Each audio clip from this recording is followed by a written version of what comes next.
포로에게 보낸 예레미야의 편지, 하나님의 편지라고 제가 말씀드렸는데요.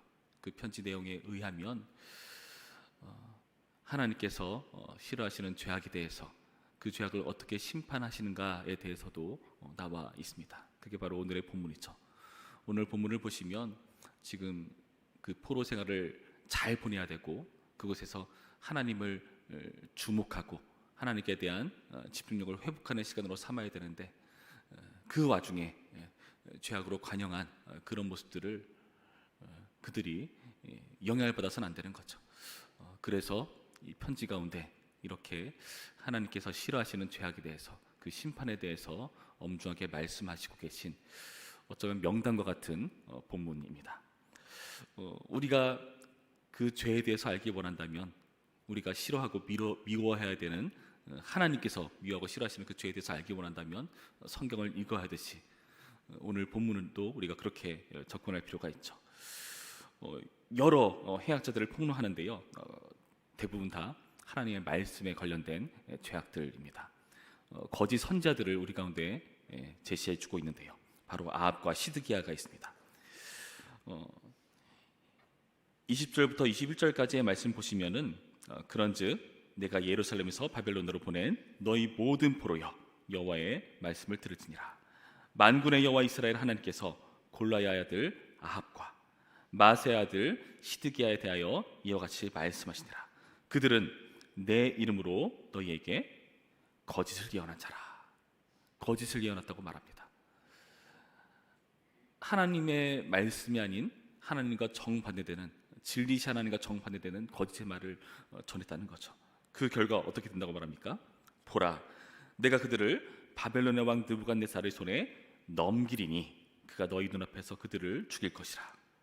바벨론에 있는 유다의 모든 포로가 그들을 저주거리로 삼아서 이르기를 여호와께서 너를 바벨론의 왕이 불살라 죽인 시드기야와 아깝게 하시기를 원하노라 하리니.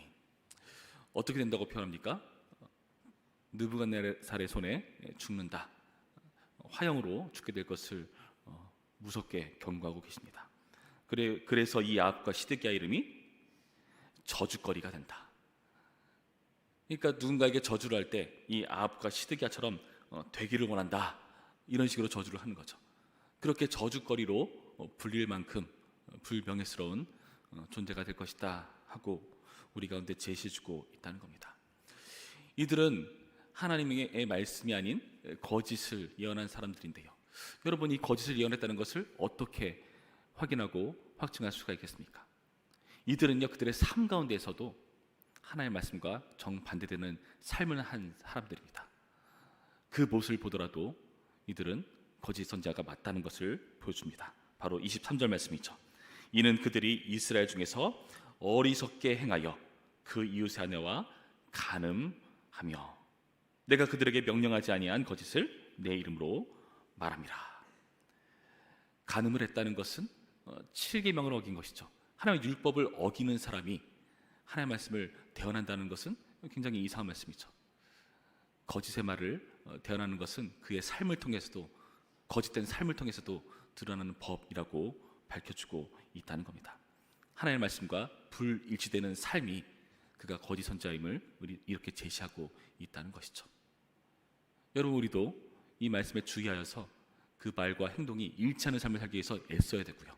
그와 반대되는 사람이라면 그 말에 권위와 신뢰는 사실 좀 떨어지는 법이죠.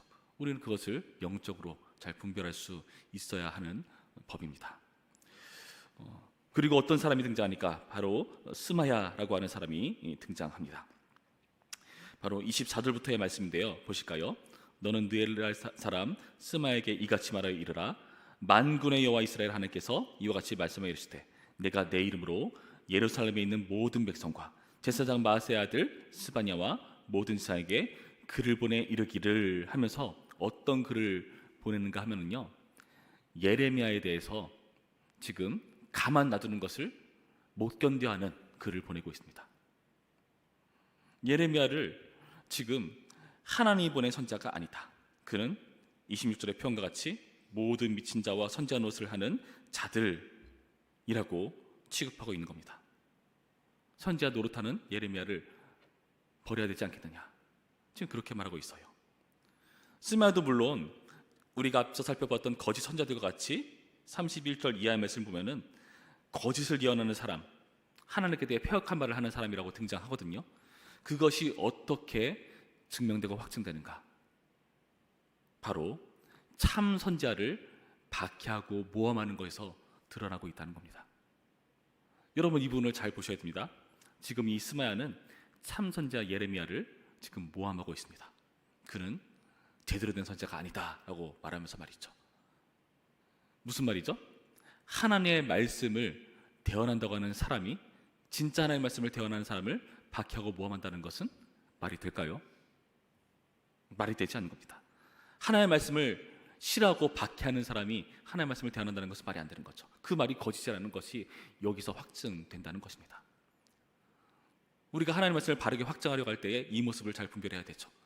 분명히 좋은 말씀 같은데 또 다른 하나님의 말씀을 전한 사람을 박해하고 비판하고 그 말씀에 대해서 권위를 떨어뜨리는 것은 문제가 있다는 겁니다.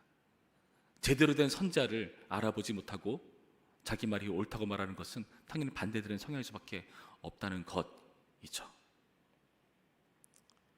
여러분, 뿐만 아니라 어떤 사람을 지금 지적하고 있는가? 놀랍게도 지금 유다에 남아있는 사람들이 있거든요. 이들은 포로입니다. 그 포로들에게 유다에 남아있는 사람들에 대해서 지금 이야기해주고 있습니다. 16절부터 쭉 나와 있는 말씀이 바로 그 말씀인데요. 16절에 다윗의 왕좌에 앉은 왕과 이 성에 사는 모든 백성 곧 너희와 함께 포로되어 가지 아니한 너희 형제에게 여호와께서 이와 같이 말씀하셨느니라 하면서 칼과 기근과 전염병으로 너희를 괴롭게 만들겠다. 너희를 몹쓸 무화과처럼 만들어버리겠다. 그래서 모든 나라 가운데 수치로 삼아버릴 것이다. 그렇게 하는 이유가 뭐라고 밝혀줍니까? 19절 말씀입니다. 우리 19절 말씀 한 목소리 읽어볼까요? 19절 시작. 여호와의 말씀이니라.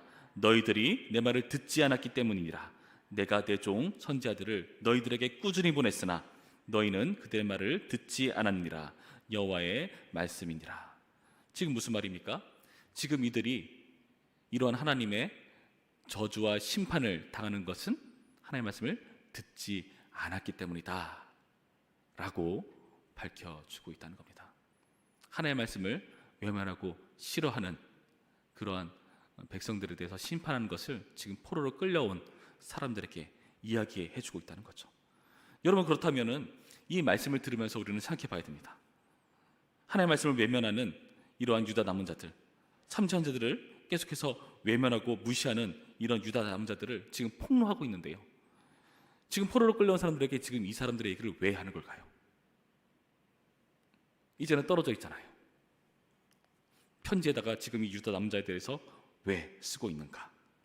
여러분, 우리는 이 부분을 주목해 봐야 됩니다. 19절 뒷부분에 너희는 그들의 말을 듣지 않았느니라, 이 부분이 원래의 제대로 된 보다 더 정확하게 해석을 한다면 이런 말입니다. 너희가 듣지 않았다. 너희도 듣지 않았답니다. 너희도. 그러니까 여기 앞에 나와 있는 19절 앞에 너희들이 내 말을 듣지 않았기 때문이라의 너희와 여기 나타난 너희는 다른 너희입니다. 여기 너희는 엄밀하게는 너희도예요. 너희도. 무슨 말입니까? 지금 포로로 끌려온 너희도 내 말을 듣지 않는다. 그렇다면 지금 이 남아있는 사람들의 얘기를 왜 하는 겁니까? 이들의 결과를 보여주면서 너희도 회개하지 않으면, 너희도 내 말을 듣지 않으면 이렇게 무서운 심판에 처할 수밖에 없다는 것을 보여주고 있다는 거죠. 지금 이들은 포로 생활을 잘 보내야 됩니다. 여기에 정착해서 일상에 집중하고 하나님께 집중해야 되는 생활을 보내야 되는데 다시금 죄에 빠져서 허덕인다면, 하나님의 말씀을 외면해버린다면 무슨 일이 벌어지겠습니까? 그리고 우리가 예레미야 문맥을 살펴서 알 수 있듯이 지금 계속해서 어떤 말이 들리고 있습니까? 너희는 바벨론의 느부갓네살 왕에 넘어가지 않는다. 넘어갔더라도 다시 회복될 것이다. 금방 회복될 것이다. 성전 기물이 다 빼앗겨서도 다시금 돌아올 것이다 하면서 계속 긍정의 말을 해주고 있는 거거든요. 얼마나 듣기 달콤한 말입니까? 그런 자들에게 지금 경고하고 있는 겁니다.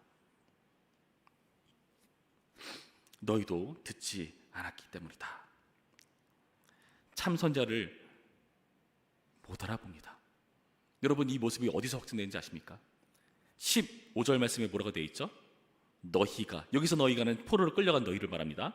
너희가 말하기를 여호와께서 우리를 위하여 바벨론에서 선지자를 일으키셨느니라. 와, 우리가 포로로 끌려왔는데 바벨론에도 다행히 선지자가 있다. 누굴까요? 예레미야일까요? 아니요, 우리가 앞서 살펴본 그런 거짓 선지자들입니다. 아합, 시드기야, 이런 사람들을 보면서 하나님이 우리를 위해 세우신 선지자들이다라고 외치고 있다니까요. 참 선지자를 못 알아보고 거짓 선지자를 하나님께서 일으키셨다고 착각하고 있다는 겁니다. 이런 자들에게 지금 말하고 있는 겁니다. 걔네들이 참 선지자라고? 거짓 선지자 말을 듣고 내 말을 외면해온 그런 유다의 남은 자들의 최후와 결국을 너희가 들어야 한다. 너희도 내 말을 안 들으니까. 지금 이 말씀을 하고 있다는 겁니다. 여러분, 그렇다면요, 오늘 이 말씀을 통해서 계속해서 하나님의 말씀과 관련된 죄악들을 보면서 우리도 혹시나 이런 죄악 가운데 일조하고 있는 것은 아닌가 돌아봐야 됩니다. 여러분, 지금 여기 바벨론 포로들은 어떤 죄악들을 범하고 있습니까? 참 선지자들을 못 알아보고요, 거짓 선지자들을 우리를 위한 선지자라고 착각하고 있습니다. 결국에 하나님의 말씀을 듣지 않는 결과를 초래하는 그 지경에 놓이게 되었습니다. 우리도 그럴 때가 있습니다. 여러분, 우리가 어떤 말 듣고 싶어 합니까? 여러분, 솔직히 우리가 설교 말씀 듣다가 언제 아멘이 터져 나옵니까? 보통 제가 보기에 설교자의 말 끝에 믿으시기 바랍니다, 축복합니다 라고 하면 아멘이 크게 나오는 것 같아요. 뭐 그런 아멘도 있지만은 대체로 우리가 언제 속으로 진정으로 아멘이라고 그런 표현이 나옵니까? 그 말이 내 생각과 같을 때 아멘이 나오지 않던가요? 내 생각과 다를 때 아멘이 안 나옵니다. 무슨 말입니까?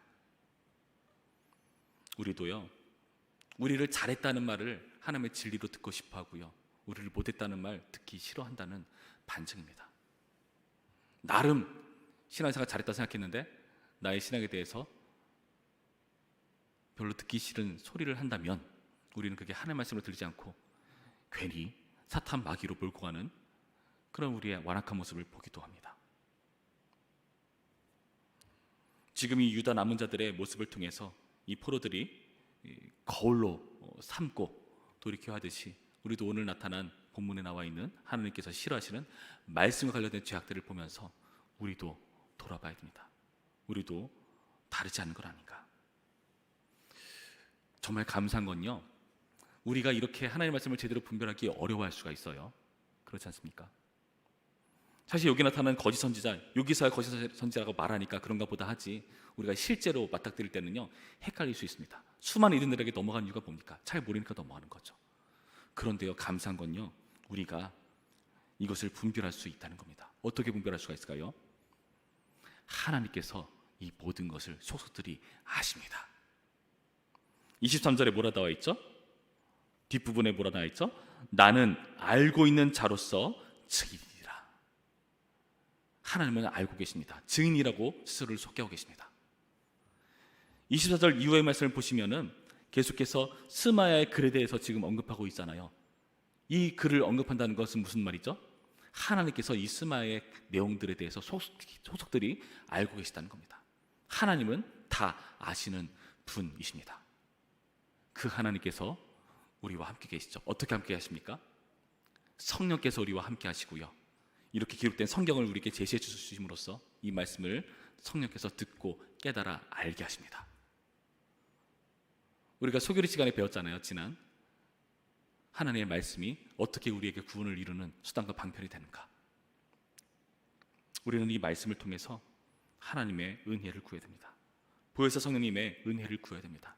하나님, 분별하지 못하는 우리에게 친히 알려주시옵시고 말씀을 제대로 알게 하여 주시옵소서. 세상에 하나님의 말씀은 홍수입니다. 다들 자기가 하나님의 말씀이라고 전합니다. 그런데 우리는 분별할 힘과 능력이 없습니다. 우리를 붙드셔서 그 말씀을 바르게 깨달을 수 있게 하시고 분별할 수 있도록 인도하시고, 그리고 우리가 헷갈려 할 때에 설교자들이나 우리 주변의 목원 식구들이나 많은 하나님의 사람들을 통해서 우리를 붙잡아 주시옵소서. 이렇게 예레미야처럼 하나님의 말씀을 바르게 들려주는 참 선지자들, 하나님의 말씀으로 우리를 가르쳐준 사람들이 많아지게 하셔서 우리가 굳건히 설 수 있도록 인도하여 주시옵소서 하는 우리의 태도가 필요하고요. 그리고 하나님의 말씀을 더 알기 위해서 애쓰고 노력하는 우리의 자세도 필요합니다. 내년도에 뭐가 있죠? 하나님 나라 관점으로 성경을 통독하는 시간을 가질 텐데요. 우리가 그 시간을 통해서 더욱더 성경 말씀을 잘 공부해야 되고요. 그리고 목장 그 안에서 하나님의 말씀 안에서 충분히 교제를 나누어야 합니다. 이 노력을 해나가면서 우리가 주님의 말씀을 바르게 알아가는 우리 모두가 되기를 주님의 이름으로 축원합니다. 기도하겠습니다. 참 좋으신 하나님 감사드립니다. 오늘의 말씀을 통해서 우리가 주님의 말씀을 외면하거나 불일치한 삶을 살거나 싫어하는 그런 모습이 아니라 진정으로 주님의 말씀을 사랑하고 그 말씀을 지키기 위해서 애쓰는 존재가 되어야 된다는 것을 확인합니다. 주님께서는 지금 이 포로기에 있는 사람들을 다시금 하나님을 주목하게 하고 일상을 살아냄으로써 승리로 이끌어내려는 계획들을 가지고 계신데 다시금 그 말씀을 제대로 알지 못하여 넘어지는 것을 경고하십니다. 이 경고가 우리에게 주님의 말씀으로 들리게 하시고 우리가 이때에 더욱더 주님의 말씀을 바르게 깨달아 알 수 있도록 인도하여 주시옵소서. 내가 듣기 좋은 말, 듣기 싫은 말을 하나님의 말씀이라는 기준으로 삼지 않게 하시고 오직 모든 걸 아시는 성령님을 의지하며 기록된 진리의 말씀을 기준 삼아 주님의 말씀을 바르게 알고 그 말씀으로 굳게 서는 우리 모두가 될 수 있도록 인도하여 주시옵소서. 예수님의 이름으로 기도했습니다. 아멘.